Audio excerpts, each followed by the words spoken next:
Well, everyone, right now we're joined by Sarah Donhauser, the managing owner of ZDT's Amusement Park in Texas. Welcome to the show. Hi, how are you? Doing good. And I got Drew, the intern, here as well. Hi, how's the weather? Oh, it's really nice right now. It's nice spring-like weather this week. That's very good. And so we're going to have you on the show. Obviously, a lot of the people are excited about Switchback coming to your park in 2015, the new wooden shuttle roller coaster. But we want to dive into ZDTs a little bit more. A lot of people out there might be saying, what is ZDTs? And could you tell them a little bit about the park and how it started? Sure. Well, we're a family-owned park just outside of San Antonio on the way to Houston. It was named after our three children, Zach, Danielle, and Tiffany. Aww. And we opened up about 7.5 years ago, actually 8 years in March, but just our main building with 5 attractions, and we've continued to expand ever since then. We now have 12 attractions, including indoor and outdoor, water rides and dry rides. So the Switchback will be our 13th attraction to be added here in 2015. And although we opened in March of 2007, work on ZDTs actually began way back in 2002. Wow. And we spent 5 years remodeling during that time and before opening up. Now, what made you guys decide, hey, I want to get into the FEC business or the amusement park business? Well, actually, my husband owned a body shop down the road from where our park's at now, Town and Country Body Shop. And he bought this building as an investment. He initially was intending on making a restaurant out of it called Hooks and Stringers. Decided not to go that route, put the building up for sale, and it was on the market for several years, and he just decided we needed to do something with it. I proposed the idea that we really needed a place for families to go to, wanted something, entertainment-wise. And, because there's nothing like that here in this area. And Danny said, well, we can't just have an attraction just for Seguin because, it's a small town that wouldn't be able to support it. We need to have, be able to attract people from all around the area. So he went in completely with the intention of growing the park. So we started with just the center, like I said. We basically asked the kids, what did they want to have there?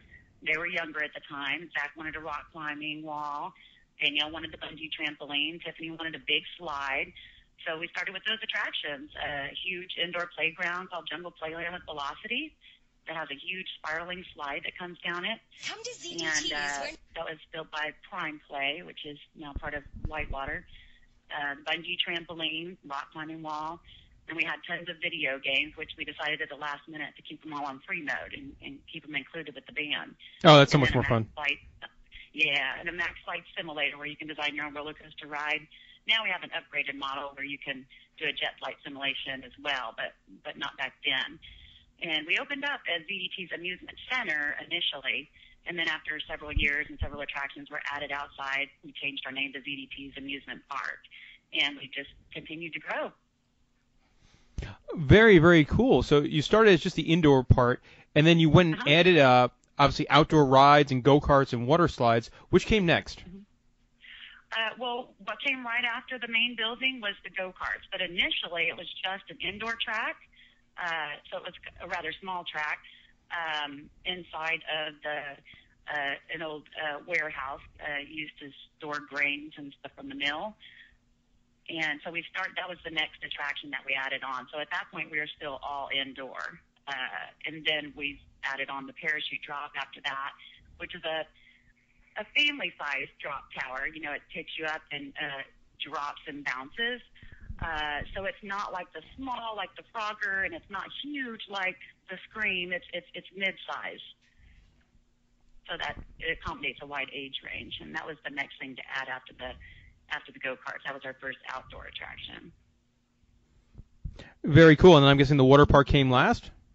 The water park came last, sort of. So after that, we added on the Dizzy Toucan, which is a spinning ride, also by Zamperla, also a mid-sized. And then at about the same time, the Silo Climb, which are really tall climbing walls. That was the first thing I noticed when I went to your website.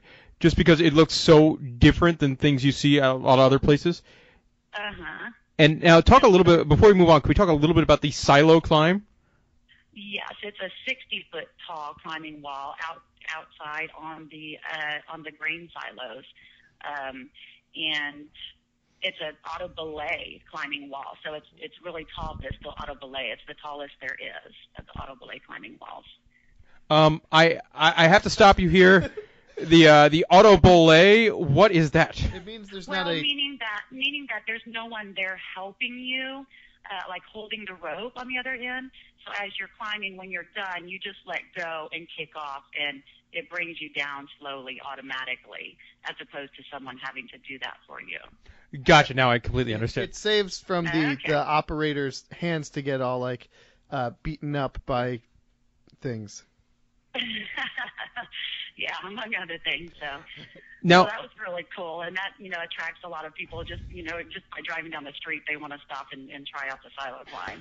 and now, And then after that, then we added on our first water ride, which was the Mad Raft. It's a water coaster. It's got the water jets that propel you uphill. So that was our only water ride at that time. After which, then we expanded our go-kart track into a multi-level track. And then we went back and added on 2 more water rides, the Viper and the Viper's Tail, to expand our water park. very interesting. Now, how difficult is it for you guys when you go to try and pick out what you want to do next? You have like a table with like 80 different options, or how does picking out what comes next work? Uh-huh. Well, see, we kind of look at customers' reaction to things, the response we get off of things. And, we needed more water rides, and people wanted more water rides. So we did add those on, and that picked up our summer months. But then you look at, okay, well, we need to find a way to increase our winter months. So then it's back to dry. Okay, it's been a while. We need to add another dry attraction. And so we just kind of gauge by customer response and how all that looks to determine the next thing to add. And then that's how we get to the switchback. One question I had beforehand: Does Zach is he happy that his name is first in the ZDTs, or how did you pick the ZD versus the T? Well, he is the oldest, so it kind of just went that way. ZDT's oldest to youngest. It is a little hard because now we come alphabetically last when there's lists of attractions on different websites and things that we're last because it's a Z. But You should have gone okay. DTZs. I guess so.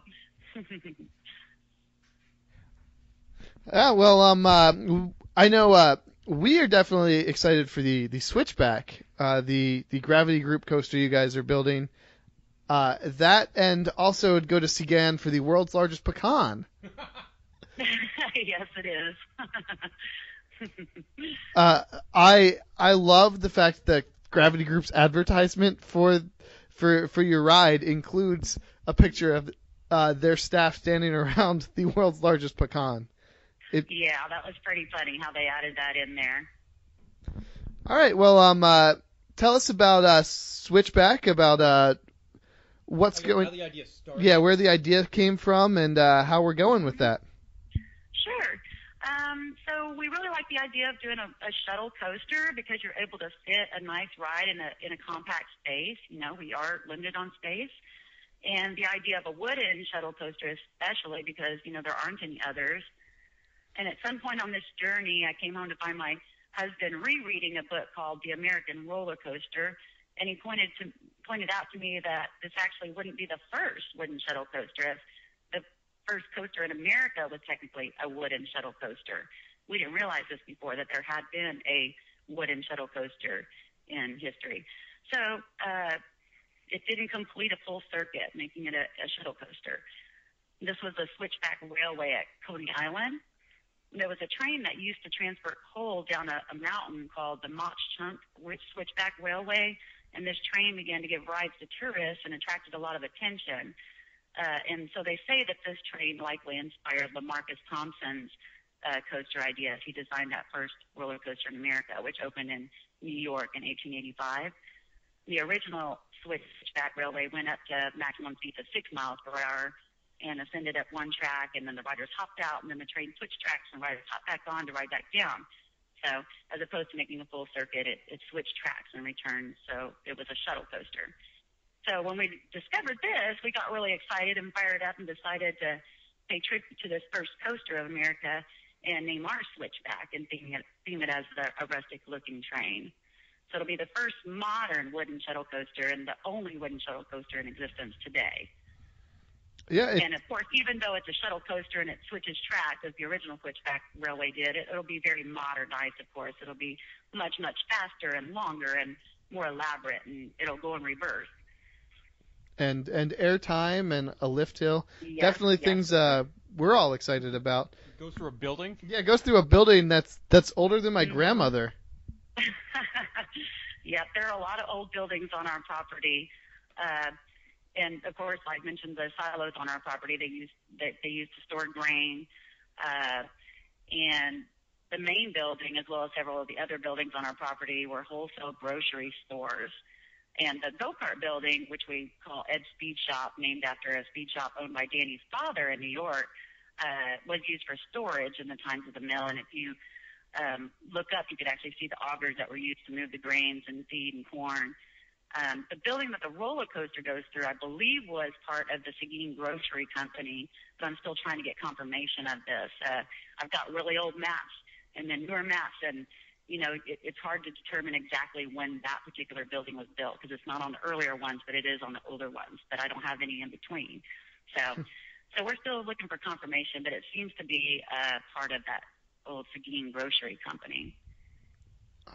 I definitely think that sounds really cool. I believe it was the Gravity Group people that said it was going to be a sensory overload because you're going through things forwards, backwards, and it's going to be a fun ride right in that compact space. Now, yes, sir, you got it. Yes. One question I have, how long ago did things start on your guys' end thinking about a roller coaster, whether it be Switchback or anything else? A roller coaster? Oh, gosh. Well, actually, Danny, in the very beginning, when we were very first opening our amusement center, had talked about, he wanted to grow the park, and he eventually wanted to add roller coasters. And I wasn't sure at the time. I was a little worried about the idea of trying to compete with the big parks nearby, I think. However, since then, I've had a change of heart, and I'm ready for us to take that park to the next level, and I think the unique coaster will help us to be able to do that.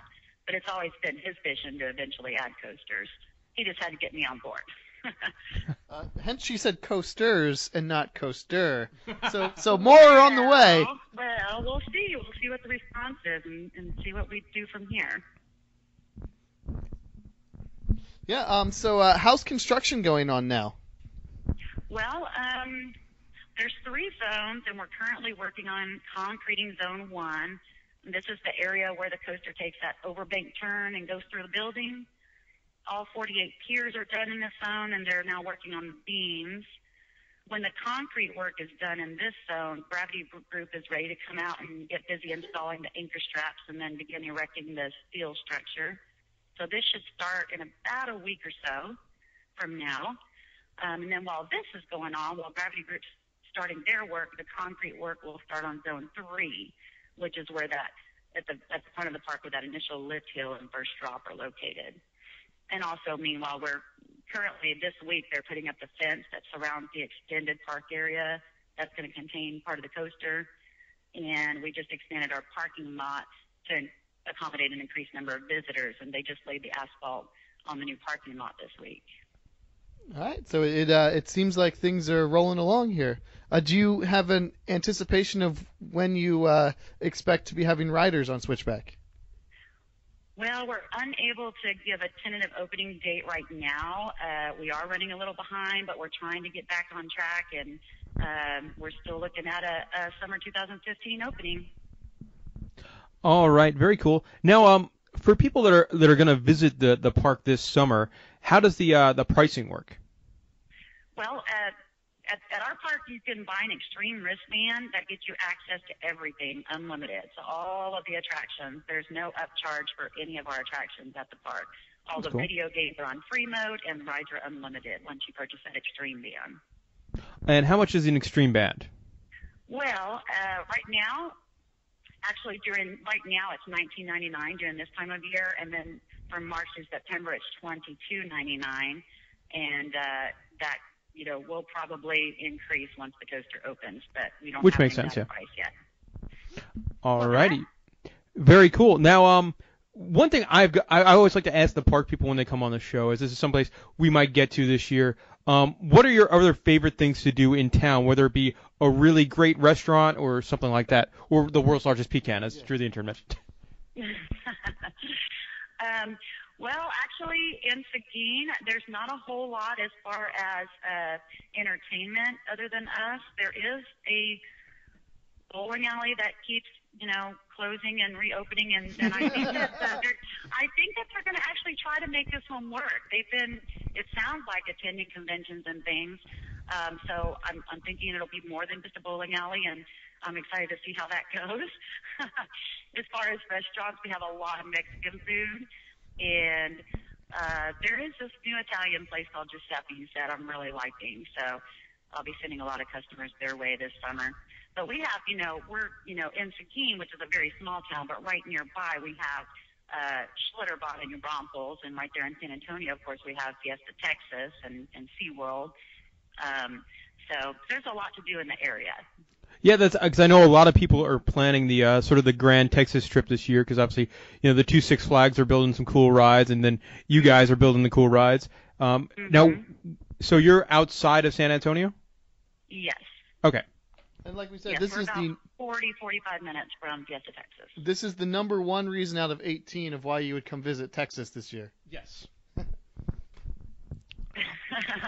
All right. 18, wow. I've never been to Texas. Giuseppe's is now 19. It's really great in Texas. I am amazed that it's a nice day because it's rather cold down here in Florida. Yeah. So, yeah, it's been reaching the 70s this week, but today's a little bit cooler.